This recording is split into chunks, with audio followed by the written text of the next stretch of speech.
ကဲမေတ္တာပို့ရအောင်တတ္တဝါများစွာသေရန်กว่าချမ်းသာကြပါစေ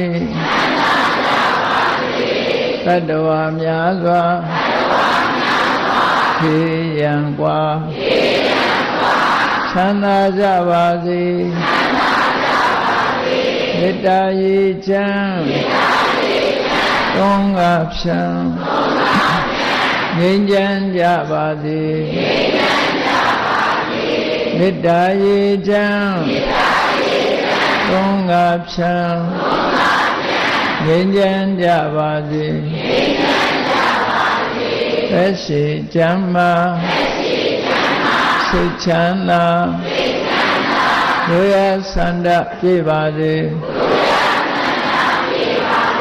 သက်ရှိချမ်းသာ